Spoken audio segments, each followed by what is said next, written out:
ada satu bagian yang penting amanat Nabi di hadis Muslim pada satu sifat kepemimpinan. Bahwa di antara sifat pemimpin dan yang dipimpin itu harus selalu membangun kekompakan dengan nilai cinta dan doa. Ini yang sering dilupakan. Nabi pernah menyampaikan, dan penyampaian ini, hadis ini didokumentasikan oleh Imam Muslim dalam satu kalimat yang singkat, padat, tapi mengikat. Khiyaru a'immatikum man tuhibbunahu wa yuhibbunakum. Pemimpin yang baik itu adalah pemimpin yang kalian mencintainya dan ia pun mencintai kalian. Nah, membangun cinta itu salah satu jembatannya dengan doa.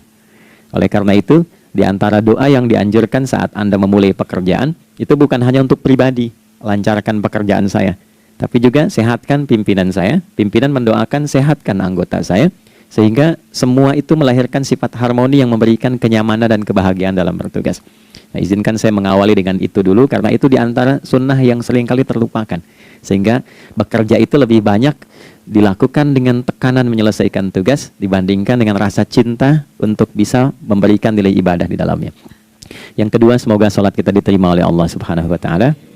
Nah, yang kedua ini tidak cukup dengan amin. Kita harus tahu dulu standar penerimaan itu seperti apa. Dan yang kedua, kenapa harus sholat? Ini poin pokoknya. Mengapa sih umat Islam itu cukup hanya misalnya dengan bersyahadat saja dipandang sudah berislam, lalu berbuat baik? Kenapa mesti ada sholat? Kenapa bahkan yang pokok sampai 5 waktunya? Dan jumlah rakaatnya pun diatur sedemikian rupa, sampai teknisnya pun dijelaskan dengan rinci.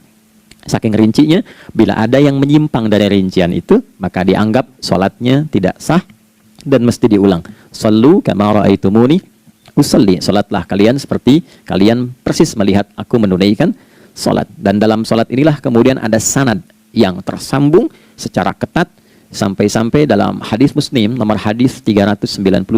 Demikian di Al-Bukhari juga diabadikan di nomor hadis 757 oleh sahabat Abu Hurairah. Sanadnya tersambung kepada Khalad bin Rafi Az-Zuraiqi, seorang yang sholat di samping Nabi tapi bermasalah sholatnya. Lalu Nabi meminta beliau untuk mengulangi sholatnya sampai 3 kali peristiwa itu, hingga beliau berkata, ya Rasulullah au kama qala alimni ma uhsinu ghairah. Ya Rasulullah, tolong ajarkan kepadaku karena aku tak punya pengetahuan lebih dibandingkan dari apa yang telah aku kerjakan. Nah, dari dasar ini melahirkan satu pertanyaan kritis, ya, dan juga perlu argumentasi yang kuat secara syariah mengapa kita menunaikan ibadah sholat. Baik teman-teman sekalian, karena waktu kita sangat padat, ya, kita manfaatkan sebaik-baiknya. Saya mohon izin, kajian kita akan lebih fokus kepada inti materi sehingga manfaatnya lebih banyak kita dapatkan. Sholat satu-satunya amalan di dalam Islam yang mencakup 4 bagian pokok dalam beragama. Jadi ketika seseorang menetapkan dirinya beragama dan ciri satu nilai agama itu bernilai benar, ya, dalam nanti kalau kita mau komparasikan atau kita riset, itu ciri pokoknya ada 4.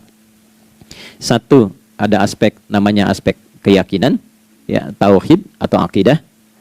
Nggak mungkin kan beragama kalau nggak yakin.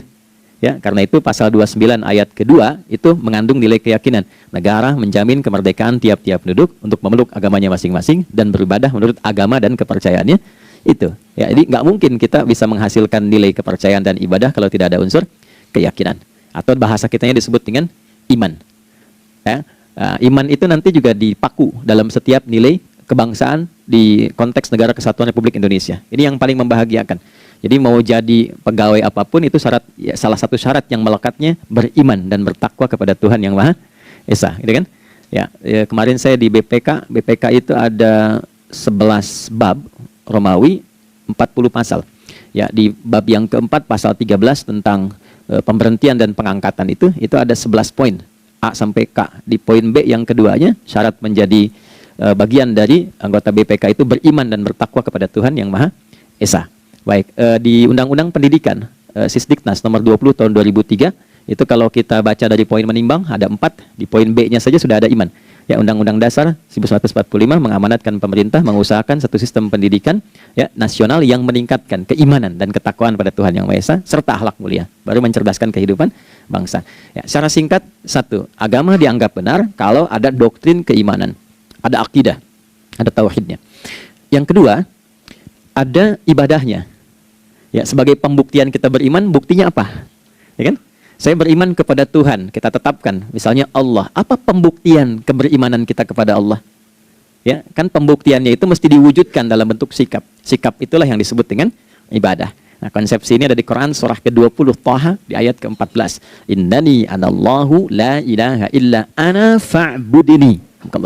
Ya, sungguh aku tegaskan bahwa akulah Allah, satu-satunya Tuhan yang layak dipertuhankan dan disembah. Ketika Anda mempertuhankan aku, fa'budni, maka buktikan kebertuhananmu kepadaku dengan menyembahku. Karena itu namanya Allah punya dua arti. Satu yang dipertuhankan, kan? Ilahun wahid. Yang kedua yang disembah. Ya, jadi yang dipertuhankan dan disembah. Oke. Tiga. Yang ketiga harus punya unsur praktikal atau implementatif dalam interaksi kehidupan. Ya, jadi bukan cuma nyembah Tuhan, bimbingan kehidupannya apa? Implementasi dari ibadah itu. Ya, ciri umat beragama itu kan bukan hanya sekedar saya yakin, beriman, saya ibadah. Terus bukti ibadah itu dibawa dalam berinteraksi hariannya seperti apa wujudnya. Ya, makanya ketika dulu orang itu jujur, orang itu bangga dengan kejujurannya bukan sebagai orang jujur, tapi sebagai muslim. Jadi ketika ditanya, "Kenapa Anda jujur?" "Karena saya muslim." Ketika ada seorang penggembala di Sahara yang sangat gersang, diuji oleh Umar bin Khattab, ingin diambil kambingnya, kan kisahnya viral kan? Baiknya, "Oh, tapi ini bukan punya saya. Bilang aja pada Tuan Anda, kalau kambingnya hilang satu dimakan serigala. Lantas di mana Allah?" Jawaban itu yang menggetarkan kepada jiwa. Jadi kebenaran yang diungkap dengan sikap kejujuran itu implementasi nilai beragama. Nah, jadi praktek ibadah ada di muamalah.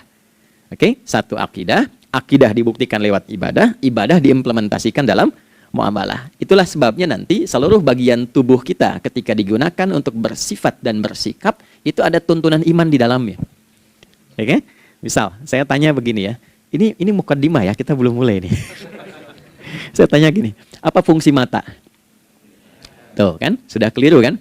Nah, kalau hanya melihat, hewan juga melihat. Ya, coba kambing melihat, ya kan? Elang melihat. Lalu apa bedanya fungsi mata kita dengan mata hewan? Ternyata ketika kita meriset ayat-ayat Al-Quran terkait dengan fungsi tubuh kita, itu rata-rata dibuka dengan iman dulu. Quran surah 24, surah Cahaya, ayat 30 untuk laki-laki, 31 untuk perempuan.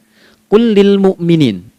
Ya Muhammad, katakan, viralkan pada pria-pria yang menyatakan dirinya telah beriman.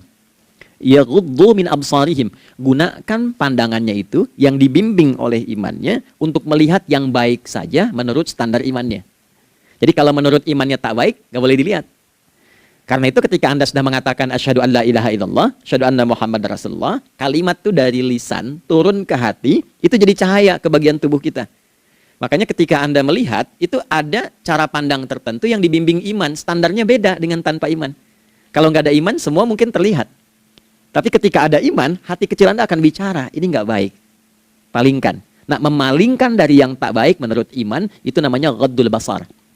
Oke, perempuan juga begitu, setara. Wa kullil mu'minati yaghdudna min absarihinna. Dan katakan pada setiap perempuan yang menyatakan dia beriman, maka gunakan pandangan itu dengan bimbingan imannya.